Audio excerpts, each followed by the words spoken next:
Welcome to the Charity Changemakers podcast, the show where we dive into the journeys, challenges and successes of the leaders shaping the sector today. Each episode I'll be sitting down with the senior charity leaders to hear their stories, uncover their insights and explore what it really takes to drive change today. And if you enjoy the podcast, I'd really appreciate it if you could subscribe, like and share to help us reach as many people as possible and showcase the incredible charities that are coming on the show. So whether you're a charity professional, a trustee, thinking about joining the sector or making that next step in your career, or just passionate about making an impact, then this podcast is for you.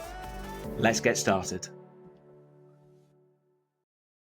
From maths teacher to chief executive, I'm really excited to have Phil Kerry on the show today, who is the chief executive of New Horizon Youth Centre. If you're on LinkedIn and working within the charity sector, you may well already be connected with Phil and engaged with lots of his content, which is normally absolutely brilliant and really engaging posts that he puts up on LinkedIn.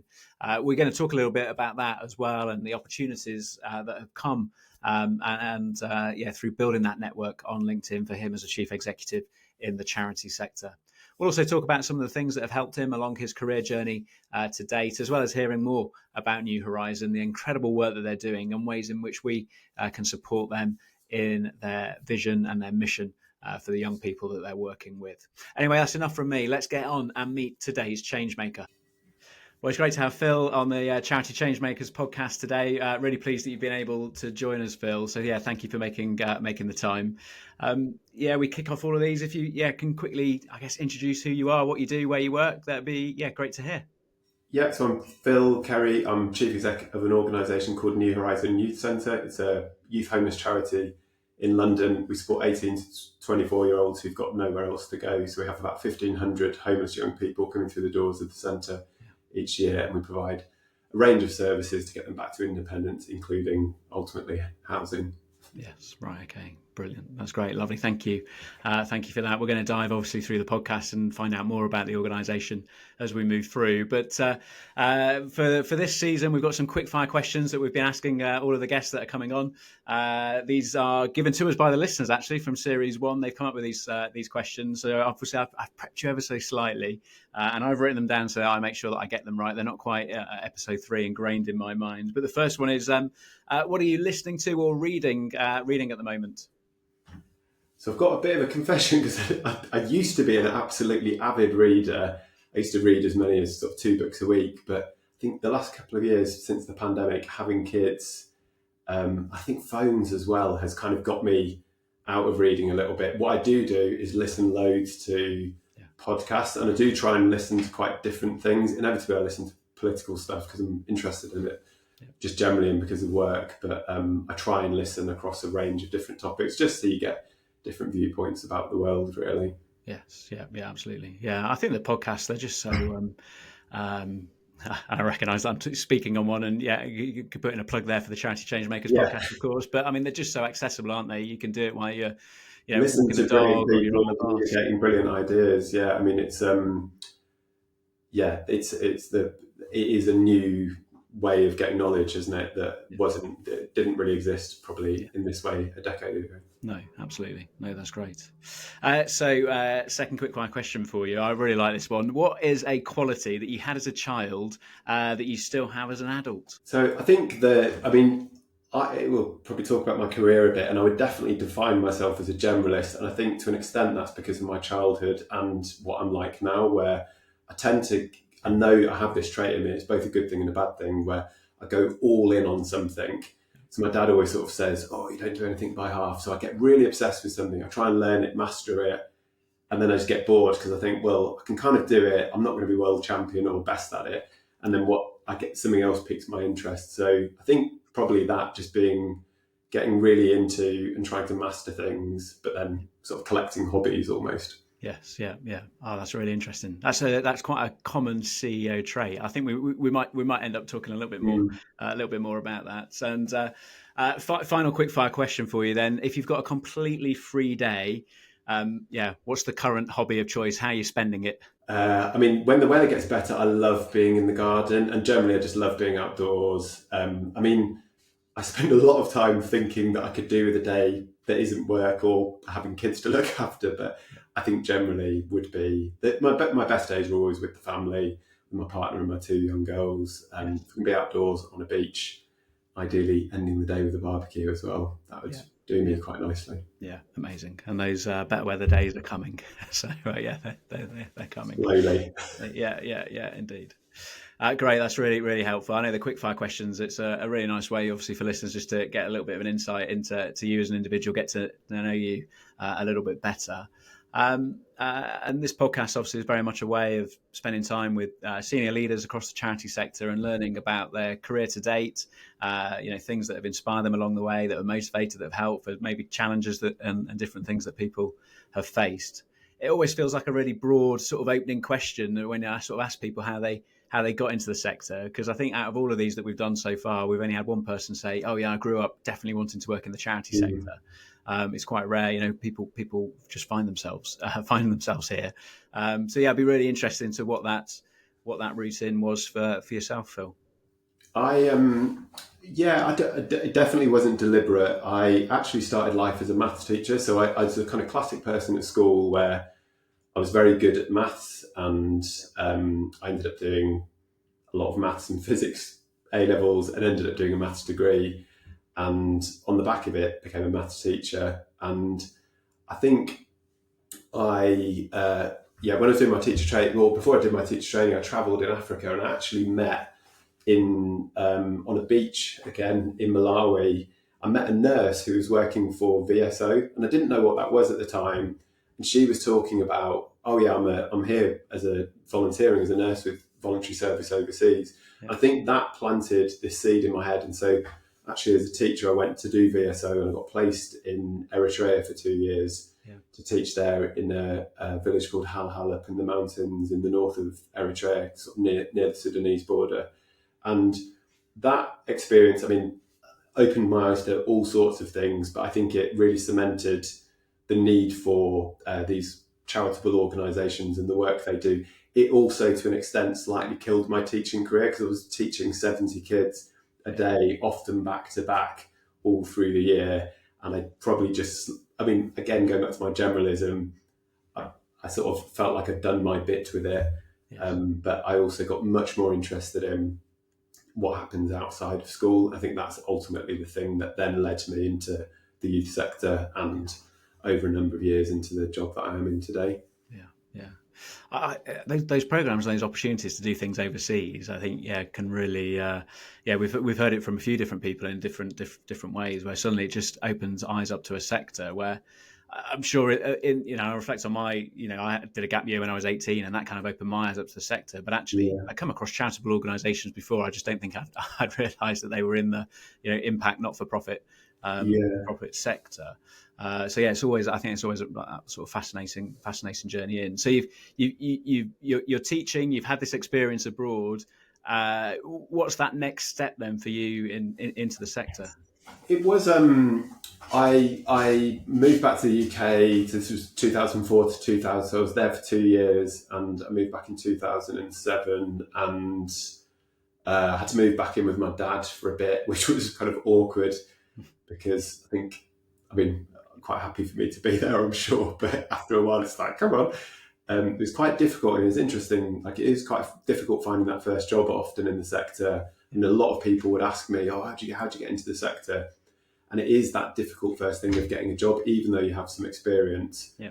If it's from a slightly different career, in my case teaching, trying to land that first role. And I was kind of looking a bit in Birmingham, but I was mostly looking in London, partly because that's where all the roles were and a lot of my friends were. And the classic thing of just applying and going for different things. There was stuff that I didn't get, which I'm so glad I didn't get now in hindsight.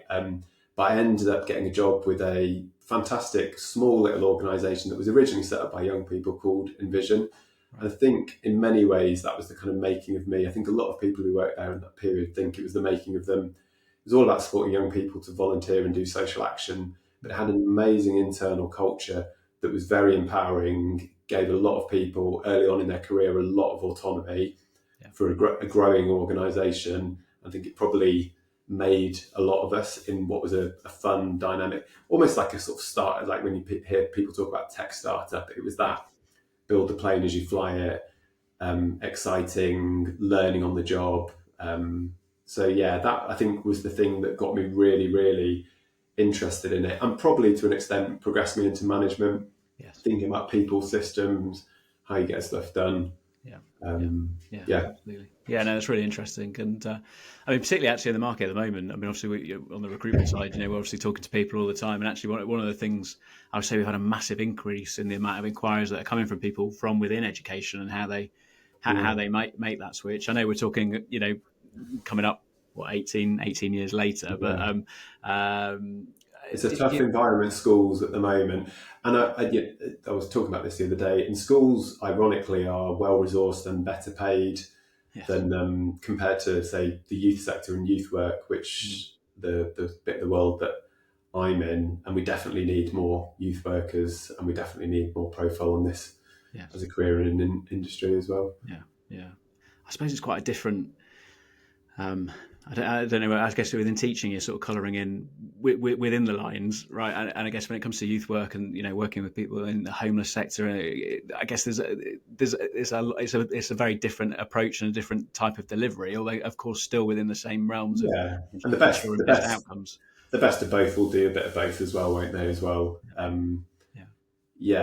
mean, my first role, because I was a maths teacher, my first role in the sector actually was going back to my generalism, was a finance and resources officer, I think. So I was doing a lot of the processing, office management, and then got into the programmatic side eventually when I was there for a bit. But my first senior management role within the sector was director of finance and resources. So I was very much kind of behind the scenes, back office kind of person. And it's over time that I've gone much more, particularly now, my role's very outwardly facing. It's much more like policy and fundraising. So you do, I mean, just the point that you do develop over time. Yeah. And do you think there's been factors and influences that have helped in that development as you move through, from that, first role in the charity sector through to director, through to chief executive? What's some of the ways, because people will be listening to this, that we, either directors or heads of that are wanting to get that first chief executive post, or on that career trajectory. Yeah, there are things that have helped you on that journey. Yeah, I mean, what would they be? So first things jumping into mind, brilliant bosses. So you need, I've been really fortunate to work for some incredible bosses who've really not like taken a punt on me, but believed in me and wanted me to succeed, given me a lot of autonomy, a lot of support to do the role I was doing and to expand remit beyond that, take chances on kind of acquiring things. I do think, I mean, just having this debate with a colleague yesterday, I remember hearing this from Angela Duckworth. Have you come across Angela Duckworth, a psychologist? And she sort of famously does a lot of work on resilience and came up with something called the Duckworth Grit Scale. But she had, listening to her on a podcast talking about workplace, what's the thing? Your working hours, work-life balance. Yep. And I think earlier on in my career, I'd had really bad work-life balance. I worked and worked and worked, and I was very keen to do more, absorb more, take on more, sort of this, do the job that you're trying to do before you've got the job. So I don't know, it's hard because I really empathise with flexible working, really good workplace boundaries, but there's also a big bit of me that believes that successful people often have to go the extra mile. Yeah. And it's how you reconcile those two bits that are often in conflict of, you want to stick to your hours, but you also want to go far in your career. Yeah. Can those two things kind of work in harmony is a question. For me, one of the ways I did it was by just doing more and taking on more. So I think that is definitely it. And then, I mean, the other bit, I think in the charity sector, we tend to reward, and this is different to business. In the world of business, we tend to reward the CFO becomes the CEO. So we reward the sort of finance and operations route. I think in our sector, partly because of how it's funded, we tend to reward the comms, the policy and the fundraisers. so that those people become the chief executives. So for me, I very deliberately started to learn more about fundraising and some of those outward facing bits, knowing that those bits would be important particularly in a small organisation like New Horizon. You have to be more of a generalist typically, because you're not going to have the whole team around you that you need to just delegate everything to specialists when you start, particularly. So what traits, or because you keep talking about this sort of generalist approach to it, but obviously clearly, going that director of finance and resources route as well, like you say, that not many end up then as chief executive. I think I see similar, obviously, with HR directors as well. Actually, they don't necessarily become chief executive. And I hope we can cover a bit of that with other guests later in the series. Yeah. Do you think they're traits that come from that analytical, mathematical mind, that director of finance type side of you that are really helpful in a chief executive position? Yeah, well, I think you need all of it, don't you? So we do work here with with the leadership team. We use a model called whole brain thinking, which is, it's a familiar model where there's 4 different quadrants. There's the green process one, there's the red emotional one, there's the sort of yellow future visionary strategic one, there's the blue data financial one. They're called slightly different things, but effectively they fall into those categories. And a good chief exec really should sit bang in the middle of that and be able to, and indeed use, all of those 4 quadrants. The reality is most people tend to have tendency. So I'm actually much more blue-yellow in that. So I tend to be more focused in the future and from a data point of view. And actually, we do it kind of in times of non-stress and times of stress. And in stress, I tend to go a bit more into the centre. But I think good chief execs do need to be able to draw on all of those things. I think where I fall down sometimes internally is that I forget the emotional register bit of what we do. So I'll make decisions from a very logical point of view and thinking about how the pieces of the puzzle are going to be. So I'm always connecting the dots, playing the chess moves 20 pieces ahead, but forgetting sometimes the human consequences and the staff emotional bit of it. Yeah. So I'm lucky here that I've got a really good team around me that will draw me into that bit of it and help me think through that. And so I either think you as a chief exec, you need that, or, which is what we have here, you have a really good balanced team. So people are going to have their preferences in different bits, but together then you make good decisions. Yeah. And how, as well as with obviously having that staff team around you, how are you connected to the frontline delivery of your, the services the organisation's delivering? Because I think, I guess one of the challenges always when you're, working with boards of trustees or senior leadership team, like you say, is not being stuck down in the spreadsheet all of the time, but getting up and seeing the impact and the outcomes that the organisation is having. Well, I actually think this is the very, very best bit of my job that I think. So I remember going home after my first day here and saying to my partner, I think I'm going to work here for a very long time, because you are all in the building together. Yeah. So I don't struggle to. In fact, it's the opposite probably sometimes. It's kind of too much kind of on your doorstep. So literally, downstairs in the centre, all the young people are. If I want to go and make a cup of tea, I'm down there. If I want to go meet people, I have to walk through it all. I often stop, have a game of chess, join in a workshop. You get to know the young people, they get to know you. It's the best bit about my job, and I think it's probably the thing that makes me most effective in some ways. I can tell the story really easily because I'm connected to it. I don't have to go out of my way. I'm not waiting once a quarter for management reports to come through to tell me what's going on. Yep. The young people downstairs tell me what's going on. You can sit in the team meetings really easily. And it makes us an effective campaigning organisation, actually, because we are, sometimes people call us a sort of canary in the coal mine. We literally see it. You see it happening. You don't have to wait months for the story to kind of work its way through the reporting structures. You can see the trends happening very early. Yeah. And that makes my job easy from a storytelling point of view, and it makes us an effective campaigning organisation too. And what, you've been there coming up 7 years, is that right? So yeah, I think 7 years this summer. Yeah. So that has flown by. Yes, yeah.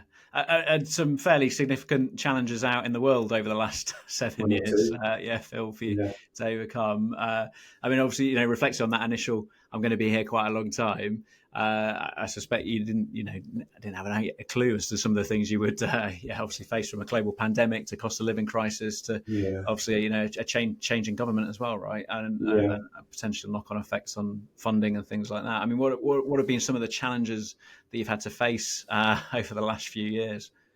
Yeah. I mean, it's just unrelentingly difficult, isn't it?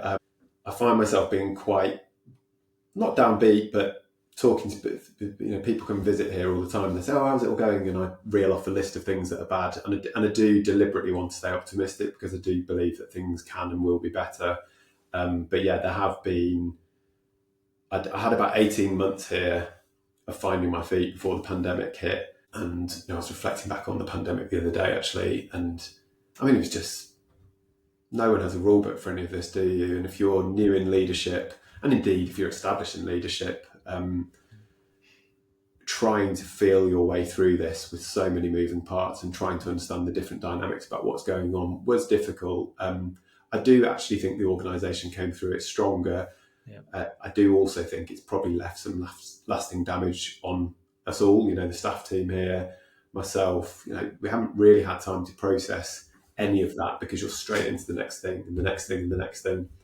And in many ways, although there isn't a crisis kind of there isn't a new thing, the crisis is just the longevity of what is our new reality, really. Yeah. And so we've gone from hypervigilance, trying to get through in a dynamic way, into now this is the long haul, and it requires a very different type of energy and leadership to see what is probably going to be a 10-year endeavour before the systems and structures around us recover and probably get into a better place. So is it, I talk to a lot of chief execs about this at the moment. Leading at the moment is again a whole new rule book, because people want answers, people want things to be better, and it's not easy to exactly identify how it will be, other than to keep going, to focus on the things that are working and getting better. I think sometimes with happiness, it's both a macro thing, but it's also a micro thing. If you can focus on the small wins and accumulate them, then they turn into the bigger things that make you happy too. Yeah. And I'm always intrigued as to, because of course the dynamics, the environment is changing all the time, and the dynamics of leading an organisation therefore is changing because the needs are changing. Are you investing in yourself or in your leadership? How are you? Or are you just learning as you go? Obviously, you talked about chief executives that you can call upon and speak to, that peer-to-peer learning as well. Or is there, I don't know, something that you're investing in yourself, or people that are supporting along the way? Because, we hear people say, it can be quite lonely at chief executive position. Yeah. I mean, yes, is the short answer. I mentioned earlier, I used to read loads. I've read loads of business, personal development type books over the years. Now I probably get that from podcasts. So I tend to listen to people I admire, or sort of business charity figureheads that I admire, and always just nicking bits that kind of feel congruent to the way that I like to do things. So there's a bit of that. I actually don't generally feel lonely, I have to say. There are times where things weigh heavily on you, and I perhaps don't acknowledge that enough, but I do have an amazing board. Yeah. I've got a brilliant chair. I've got lots of trustees that I can call up and seek advice or get kind of boosts from. Yeah. I've got an absolutely incredible number two, Megan, that is very supportive and brilliant, kind of managing up, and like a good peer network, really. I think when I became chief exec, there was definitely you've got to join an action learning set, and you've got to join a Kivo, and that might be right for some people, but I also think you've got to work out what works for you. And I think for different people, that's going to be different things. For me, it's probably a slightly more informal network of people that I can connect to and draw from.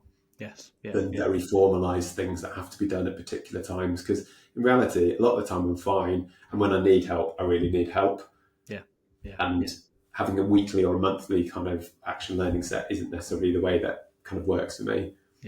Yeah. I mean, particularly obviously with an incredibly demanding role and lots of pressures and that are there anyway. With, like you say, trying to fit that regular rhythm, and on top of that can be really difficult. Yeah.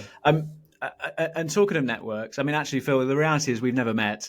We're connected on LinkedIn. I enjoy your content on LinkedIn, and you obviously reached out to see whether you'd be interested to come on the podcast at that point. Talk to us a little bit about your LinkedIn, because I think some of your content that is out there is really. It strikes a different note, I think, to what I see other chief executives posting. Very real about what the sector and the challenges that you're facing. Obviously, within youth and homelessness support services. Talk to me a little bit about how you use it as a tool and engage with and grow the network there. Yeah. I mean, I don't reflect on this loads. I mean, probably the story is this, because someone was asking me about this. We've got someone doing some fundraising for us at the moment. They were asking me about this. I think I originally got into it here. So one of the things with a place like New Horizon is we're relatively small. When I joined, we were 1.6 million. Yeah. We had, I think, 35 staff or something. So you're like tiny, really. Yeah. I know that's technically a large charity, but you're tiny, and you're in a world with very, very big charities, particularly homeless charities, that, things like Christmas, kind of very dominated space. Yeah. So my thing always here was, well, if we play by the same rules as everyone else all the time, we'll just get out-competed on things like fundraising. And so I think we've always tried to do things differently. So if everyone else is doing something, like, what are the other things we can do to create new ways of doing things? So I kind of latched on to LinkedIn quite early, because a lot of people were using Twitter back in the day, and not many people were using LinkedIn. And it's a kind of interesting way of share. Like, I think basically LinkedIn is three things. It's a kind of CV. Yeah. So I always say to people, if nothing else, use it as your CV and keep it up to date. But if you want it to be a CV, then you should also connect to people you've worked with. And I got into the habit of just connecting with everybody I'd ever worked with and met and done stuff with. Yeah.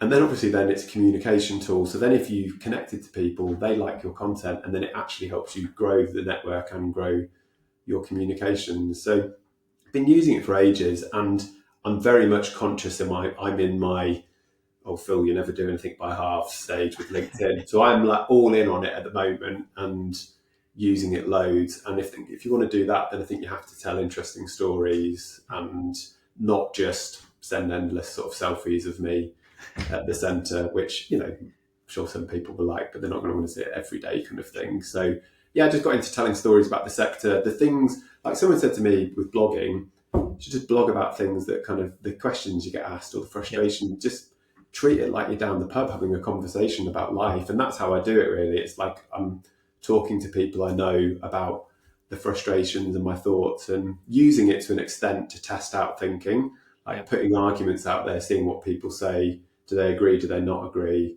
It helps. It's a way of, I think, me ultimately finding my voice. Yeah. And then that makes me effective in real life, because I've sort of rehearsed a lot of the arguments online with a network of people that I trust and engage with. So, I mean, that's the kind of story of it all. I mean, it is incredible what it leads to. We've made so many new interesting connections, so many interesting things for here. Like the other day, I noticed Alex Mahon, the chief exec of Channel 4, is doing loads about, suddenly talking about young people loads, and we happen to be connected. So I just messaged her and was like, I love what you're doing about young people. You should come down to the centre. And she just messaged straight back, I'd love that, Phil. And so she's coming for lunch soon. Yes. So there's no way you could do that by just pitching up to Channel 4 and just saying, oh, hi, is she here? But LinkedIn just offers that bridge to people. So yeah, absolutely. Yeah, and it's really interesting to hear those types of stories. And like you say, I think there's a real, I mean, LinkedIn is literally the only social media that I do now. But the same. And I've actually never had a Facebook account or a Twitter account, or I've only ever used LinkedIn. Yeah, and it's at the moment, I mean, just a lovely community. And I don't know whether that's partly the sector or partly the platform or a bit of both. But people are generally, like you say, quite open to that engagement and chatting and finding out more. And I guess that continued learning together, right? Yeah, and it is. I mean, increasingly, I do see chief execs being quite punchy and thoughtful on there. So I think it is good to do that. I'm lucky here that the nature of our work and the organisation and the way we campaign, I think it's almost a job requirement to be a bit outspoken in an organisation like this. I can also understand for more sort of conservative little c organisations, you have to be a bit more carefully managed with public messaging. But yeah, you do, like, none of my content is edited by anyone ever. So as in, I have to self-police and self-regulate what I'm saying and where the line is. And I'm sure maybe my chair looks at it occasionally and thinks, well, I've quite said that. But I think on balance, as long as you strike the right chord, then I think people let you off, don't they, if you get it slightly wrong. Absolutely. Yeah, indeed. And like you say, it helps raise the profile of the organisation and exactly. and whatever you're doing. Well, and I think critically the issue. So again, there are benefits to New Horizon. I'm sure there's benefits to me in doing all of this, but ultimately this comes back to the issue of young people do not have enough housing in this country, and we've got 136,000 becoming homeless. Now, if I only talk about that, I think people disengage. So you have to mix up the content a bit, but it does mean that then when you want to make messages to try and rehearse your arguments, then people are more willing to kind of engage with them. And tell us a little bit more about New Horizon, about I guess from you talked about a smaller organisation when you first joined and where you are now, and it would be interesting to hear about what the need for your services is and what that has that changed, has that grown, or is it what does that look like in today's? Honestly, it's an absolutely amazing place, and I know a lot of chief execs would say that, but it really is a truly special place. I think anyone who interacts with it comes away thinking that. I remember sitting in, it was called pre-brief then, now it's called the handover meeting, but on every morning there's a team meeting from all the frontline staff, and they talk about what's happened the day before, and then there's one at the end of the day where they talk about what's happened that day. Because we run really the only drop-in for young homeless people in the whole country, and in London you have a very, very busy footfall. There's some days there's 80 young people in the building a day. You unfortunately hear stories that you would not believe exist in modern day, London or the UK. And I remember really, really clearly in 2018 sitting the first day in the team handover meeting with my mouth open and aghast that these stories were getting told, and it was just totally normal for everyone. They were just it was like they were reading out the kind of the sales figures at the end of the day, or the orders in a restaurant or something. It was totally normalised because that's what happens here every day, and not believing that could or should happen in a city like London. So it's a really, really special place. And like I said, because you're all here in the building and you build it feels like a community. And I think because we run quite unique work downstairs, it means we have unique insights into the problem, and therefore can do quite unique campaigning work. So it's a really nice mix of service delivery, which is our primary focus, and that won't change, but also doing some system level work. So for me, for being that kind of generalist, you get to do a bit of everything, and you get to do it with the young people. So the issue, I mean, like I would reflect back on how people would say to me, how is New Horizon? And I'm generally say the organisation's fine, but the issue is an absolute nightmare. As in, no matter what we've done to try and move things on, it does feel like everything's gone backwards. So I actually look back to 2018, when I joined the organisation, people have said there was a lot of problems. I almost look at that as a honeymoon period now of we could relatively easily house people then. We can't now. And that is quite frustrating and difficult as a chief exec to think, despite everything you're trying to do, everything you've poured into it, the organisation's actually gone backwards because of what's going on in the world around us. So I think that's, again, goes back to that, it's just difficulties within charities at the moment, how you service the unrelenting demand with what is often ever decreasing amount of solutions. And how do you motivate a a staff team within that type of environment? Because I mean, ultimately, as a charity, you want to exist to sort of put yourself out of business, don't you? To Yeah, see the need to respond to it, and and solve it. Where that increasing demand and need on services, it can be, like you say, tough for everybody across the organisation. yeah. The team are absolutely incredible, and to be fair, as are the young people themselves. It's not a downbeat place by any means. If you go downstairs, there's always stuff going on. T-shirt making. There's a game of Jenga going on. The guys will be out off to go and play football. Right now, there's women's space going on down. There's always fun things happening. There's always people smiling, laughing, and of course, there's very serious issues underneath it all. But the fascinating thing about young people is that they just want to get on with their life. They don't identify as being homeless. They're just, this is happening to them, and they want to get on with things in the meantime. It's tough, but it's currently we're somehow finding a way through it. The trick obviously is to keep that going.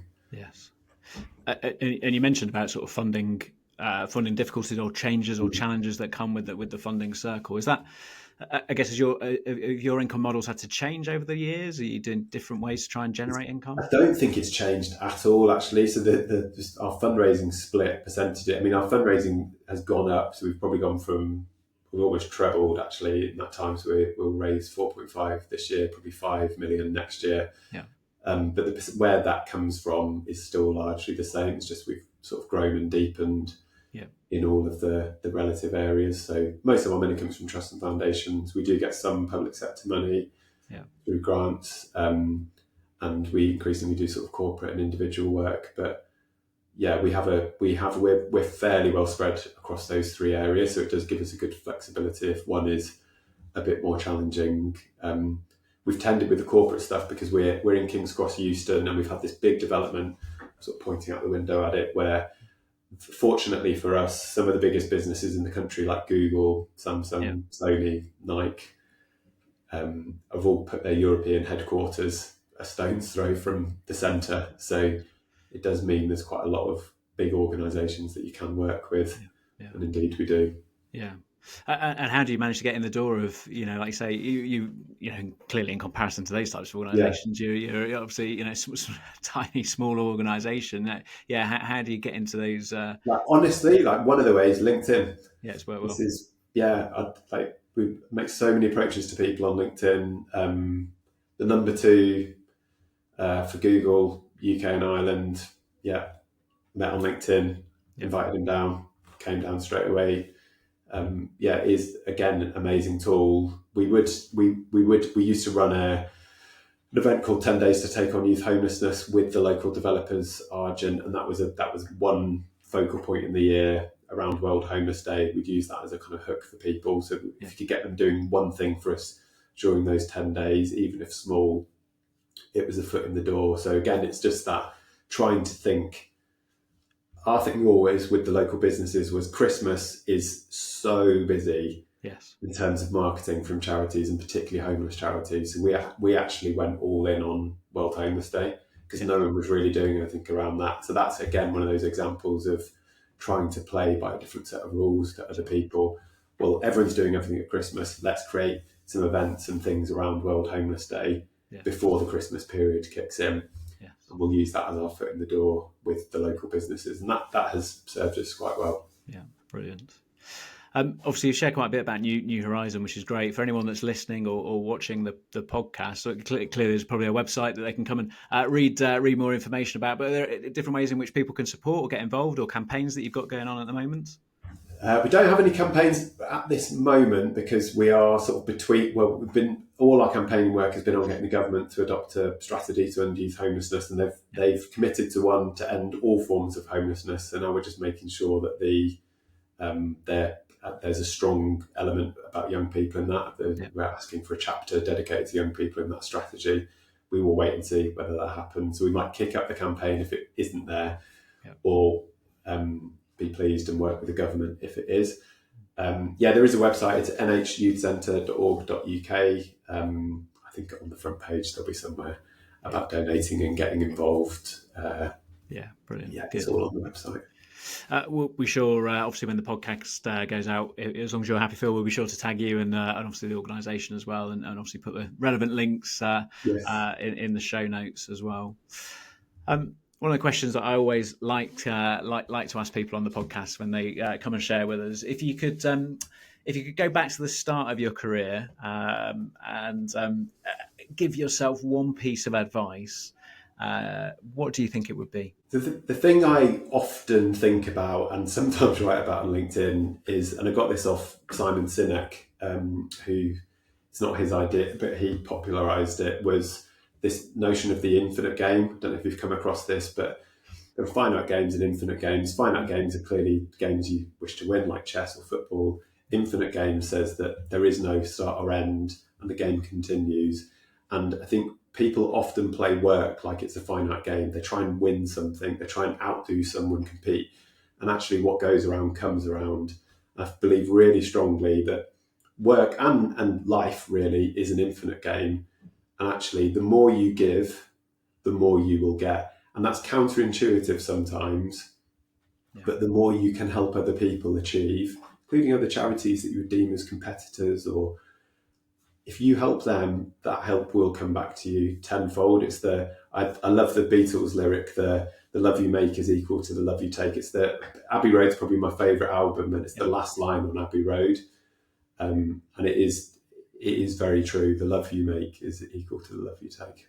That's great. Lovely. Well, thank you, Phil, for coming and sharing with us on the podcast today. It's been great to hear more about that career, your career journey, hear more about obviously where you're working at the moment and the role that you're doing, and to spend some time thinking about the merits of LinkedIn and social media as well. Like I say, Phil, we'll definitely we'll tag you, tag the organisation up when we pop this out, so that I guess if anyone's got any questions or want to find out a bit more, then obviously they can follow those links to come and find out more about the youth centre. Brilliant. Thank you for having me on. Yeah, brilliant. Well, thank you, Phil. Really appreciate your time, and thanks again for coming on the show. Thanks for tuning in to this episode of the Charity Changemakers podcast.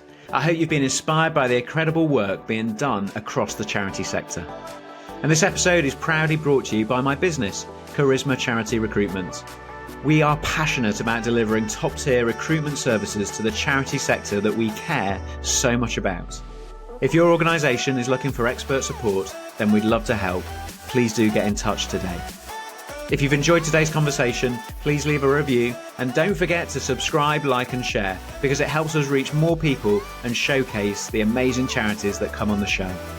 And for more episodes, please visit our website, charismarecruitment.co.uk. So until next time, keep change making.